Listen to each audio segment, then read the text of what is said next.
Welcome to Group F of the World Cup of Great Performances, and now it's time for the Grand Slam of Darts to take centre stage. I'm going to look back at 4 epic displays with Paul Nicholson, starting with my personal favourite, purely for the underdog and comeback reasons, which is Scott Waits beating James Wade in the 2010 final.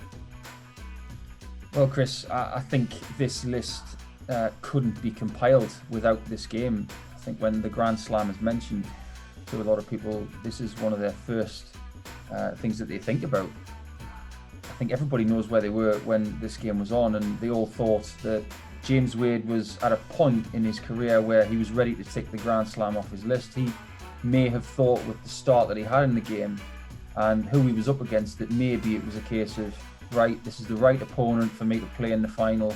I've got the experience, I've got the CV and the pedigree, but even with an 8-0 lead, it wasn't enough.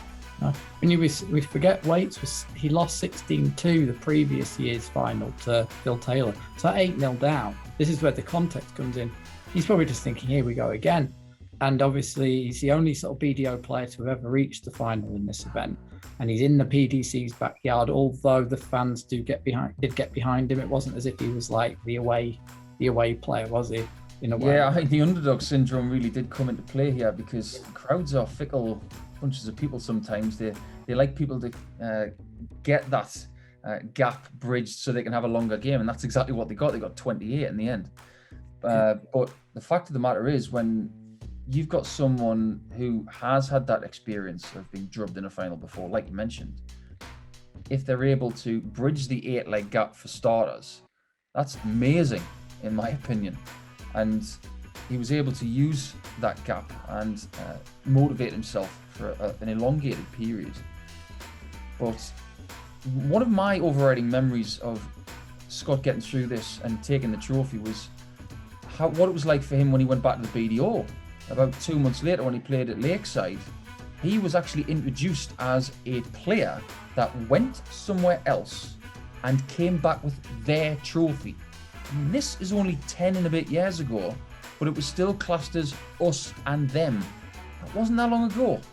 Yeah, it was a defining moment in that sort of era where it was an us and them thing. But no BDO player managed to get to the final ever again. No, and nobody won it, of course, because of that, not getting to the final. So he has his own little slice of history, and he played phenomenally well, not just that year, but in other years. Yeah. Next up is Phil Taylor's unforgettable 16-9 victory over Adrian Lewis in the 2013 semi-finals, a match that was widely dubbed sort of the greatest in TV history. Can't really complain about that. I mean, look at the cumulative average of around 110 for both players. And when you look deeper, you think, yeah, it looks like a fantastic game. But when you look at it closer, it becomes even better. And this thing that we're doing here, Chris, is all about performance.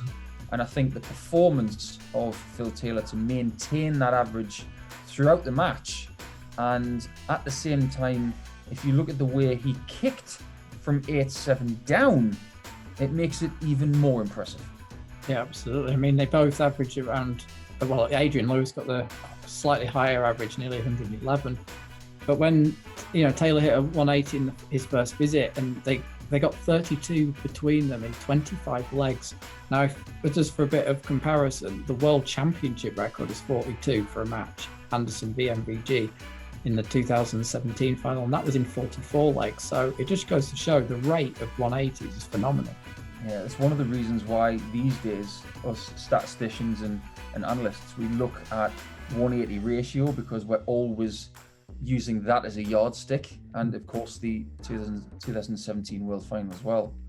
And it was just one of those games where if you were a fly on the wall looking at yourself, you probably didn't breathe in and out deeply for about 45 minutes, because it was that good. You were just holding your breath watching this magnificent darts match, and it was a fantastic advert for the game back in 2013.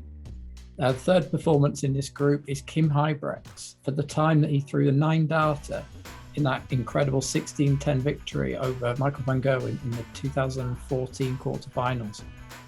The 2014 championship may go down in history because of this game. And that does take something away from Phil Taylor, because if you look at the way he performed from the last 16 all the way through to the final, he was above 100 the whole time. But when you look at this match and this performance, especially from Kim Huybrechts, this is the best he's ever played against anybody. And it just so happened it was against the best player in the world at the time, in Michael van Gerwen. Michael didn't do a great deal wrong. No, he was world champion at the time, and he was just about to go on that. He was on the cusp of going title crazy for the next few years. Yeah, he didn't get this title though, did he? And Kim Huybrechts didn't either, but he did have that magical 9 data and the complete performance pretty much. You average 104, you put the 9 in there, and you sustain that over a long time. 26 legs of darts. Quite incredible. I've never attained that level, and I am more than happy to tip my cap to someone who can. Yeah, I mean, he won 11 out of 12 legs to go 12-3 up. But then the 9 data came and MVG had come back at him to 13-7. So it showed character to do that. He didn't throw it when everything was going in. He threw it when he needed to. Yeah, that's what this is all about, isn't it? We've talked about Taylor needing those 2 9s in the Premier League final, and things need to happen in magical matches. It's not just winning 16-2, like you mentioned about Scott Waits and Phil Taylor, of course. Sometimes in those magical performances, you need just one extra little bit of spice, and that 9 data was it. Last is Gerwyn Price, but we're going for his second final victory over Peter Wright rather than his controversial one against Gary Anderson, because it was pretty unplayable, wasn't it? Yes, considering the circumstances around the second Grand Slam victory, you think about the redemption factor for Gerwyn Price.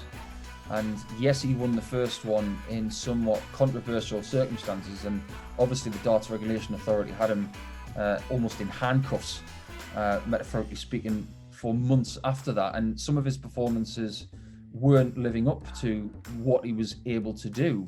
But when he came back to Wolverhampton to defend that trophy, I think the redemption of winning the second one deserves its own credit. But when you look at the way he performed at the back end of that tournament, beating Michael van Gerwen after being beaten by him for years, in 19 matches on the trot he lost before that one, and that was just hours before the final. Yeah, just think about what it's like to be beaten by someone 19 times and then thinking, oh, that's my turn. Well, you might have said it's my turn about 10 or possibly 15 times before that. But to be able to get it done with a 3-figure average and then get better against someone like Peter Wright in the final, an average of 107, I think it was, in that final, that just goes to show the mental toughness that he has, and he thoroughly deserved this place in this list because of that. Yeah. It was the second highest average in a final. Phil Taylor did 109 when thrashing Gary Anderson 16-4, but we just thought the context of who he beat to get there, the MVG just a couple of hours before that, the context got it in the head of the Taylor one. Completely agree. And if you think about days of darts, good players will have good days. They'll have days where they can't be beaten. I am one of those guys. I had a day at the Circus Tavern on the 31st of January 2010.